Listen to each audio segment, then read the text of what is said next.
into that. Now, interestingly, I'm going to tell you a story about my own life, and I know we've got many different stories around here, but I'm going to give an example of a dream I had, and I used the same goal process that I taught you. And I was a great lover of Porsches, and I wanted a blue Porsche Boxster. Who likes those cars? Yeah, absolutely. So I wanted a blue Boxster, and when I was actually visualising it and following the same goal process, I started making it true in my own head. Does that make sense? So this particular day, I'd been seeing this red one, and it was for sale, and I decided it was time to buy it. So what I did is I grabbed in my car and I looked at the time, and I was running a little bit late. It was late on a Friday afternoon, and I'd already seen the car, and I thought, nah, that's it, I'm just going to go and make an offer. I knew what I wanted to spend, the dollar amount. I knew the car I wanted. The only problem was the wrong colour. So I get in my car, and on the way to the car yard, I had to drop something off. So I detoured to drop this particular business item off, and as I'm then cutting around the corner to go to the car yard, what do you think I drive past? Another one, but it's not red. The red one is where I'm going. What colour do you think it was? Blue. In fact, for the people that have seen my car, the blue one was exactly what I saw on the way. And because we talked about filtering and the traction and everything, it was actually in my filtering system, so I actually noticed it. What I did in that case, I got out of the car, I looked at it, and I said to the salesperson, I want that particular car, I'm trading in this one, and I'll give you this amount of cash. I understand you've got to go and see your boss, whatever you need to do. But when you come back, tell me one or two things. Say, sorry, sir, because I'm on my way to buy one anyway today. Sorry, we can't make a deal. Or, yes, sir, here's your keys, and we'll have it packaged for you so you can drive off right now. What do you think he came back to tell me? Yours. It's mine. So I said, far out, I've got to get to the bank because it's only open for 45 minutes, so can you hang around for me, get it all packed? But the point of the story is when I got home, and I looked at that toy car. So the one on the left is a toy car. That was sitting on my desk every day. What was going in my head every day? In fact, when I picked up that toy car, do you reckon it was odd to find that it was the exact same year of the car I bought? And you could see it's the exact same car. Now, I can tell you many stories because, as you know, I'm a world champion. I've got 16 tertiary qualifications. I've run businesses, over 60 staff. At 17, I was running 5 photographic studios.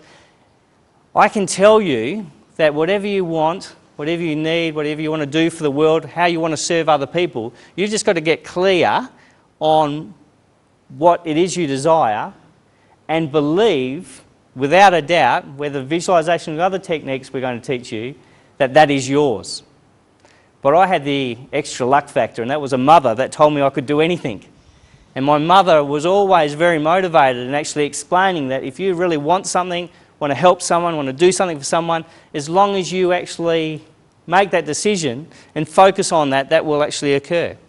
And she's an international awarded and poet herself and an author. But there's a couple of interesting things more about the theory of visualization. Here's a couple of things. Dr. Joe Dispenza from the USA, I was with him only a month ago, and in one of his books he talks about this. He says, for example, when subjects visualize themselves lifting weights with a particular finger over a certain period of time, one power finger, the finger they had imagined lifting with actually became stronger. So they tested these cases. In this case, they were doing muscle testing on fingers. He only visualized. So what happened there? What do you think was actually happening? Why did it become stronger? We demonstrated it up here.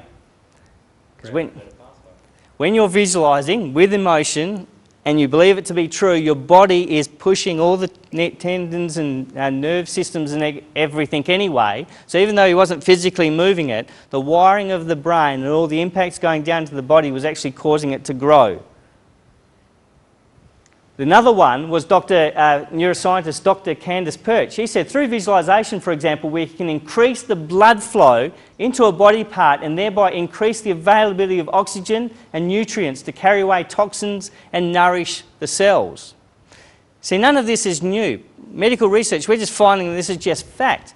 What this shows us, if you're actually having a difficulty with low blood pressure or high blood pressure, who's controlling it? You are. Who can change it? You can. And visualization is a technique we can actually use to actually fix our body. In fact, when we actually have a limb or a hand or an injury, we can actually think about it and actually send messages to heal it. And what you're effectively doing is the conscious mind is instructing the subconscious what to work on. And there's many examples where people with cancer, once they've actually got over, remember that brain relay we were talking about through genetic new medicine? Once that brain relay is flipped, the body can go about trying to heal itself. But what they've actually effectively do is they come up with some form of visualization, which is the mechanism for the brain, the conscious mind, to tell the subconscious what to work on. An example of this was through Dr. Dawson Church's book, and it says that she came up with a visualization that tiny stars were coursing through her body. Whenever the sharp edge of the star touched a cancer cell, she imagined it puncturing the cancer cell and the cancer cell deflating like a balloon. She imagined the water washing away the remains of the dying cells. And there's many, many cases of this. I remember a very clear one where the person was actually meditating and they were imagining that they were picking up, scooping up the cancer and putting it out of the body, scooping up, putting it out of the body, scooping up, putting it out of the body. One day in meditation they couldn't scoop it up. And I thought, what the hell is happening here? What do you think they found when they went to the doctors? No more cancer. See, this is the mechanism. Visualization is just one technique that you can tell the body what you want to achieve. You can command it through telling the body what you want. So if you've got an injury, why aren't you actually sending good things? Because what happens, we go, oh, my leg, I can't move my leg, and I start complaining about the leg. What am I actually telling the body? I've got pain, keep this pain. Because that's effectively what you're doing. And we talked about cases, real-life cases that I shared with you where I was rung up, where people were put into hospital because they were having problems with the leg. And I walked in and said, what are you doing? And then they got up and walked out after a couple of days because they had conditioned their brain to say, my legs aren't working. So it is powerful and you, again, are in control. So visualization is a very important one, but what are the two tips? You have to be associated and you have to put your emotion in because the emotion ties into the belief systems. Now, another activity you can do is what we call affirmations. Now, affirmations is another way you can proactively tell the brain what you want to occur. See, affirmations are basically self-talk. This is when we talk to ourselves. Who actually talks to themselves and wanted to submit it here? A few of us, okay. That's largely because you may be auditory people. Are you talking back to yourself? Because that's where the problem starts. No. Okay. But affirmations, there's a couple of important things about affirmations. See, if, as this example shows, if the person is really, really big, overweight, huge person, and the person comes along and says, you know what you need to say is, I'm slim, I'm slim, I'm slim. So you walk around going, I'm slim, I'm slim, I'm slim. What do you think the subconscious is saying? You've got to be joking. You know, this is a mirror, not a pane of glass that you're seeing a skinny person through here. It's got to be something it believes in, because if you're saying stuff and it doesn't believe in, what's the subconscious? Fighting you back. Does that make sense?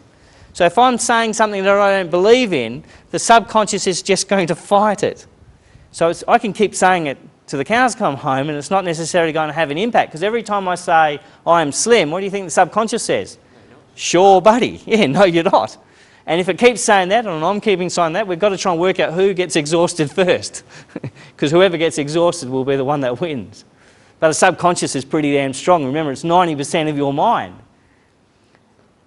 We could do something like, every day in perfect ways, I'm getting slimmer, fitter and healthier. Now, if I'm a very large person, would that be something I could say that would be true for me today? Absolutely. Could it be something that could be true to me tomorrow when I'm getting slimmer? Etc., etc. That's something that is believable, because you're saying every day in perfect ways, I'm getting slimmer. Because if you say it something that is not true, your subconscious is going to say, you're not talking to me, or you're making a joke, right? You've got to say something that says, I accept that as an instruction, because you're positioning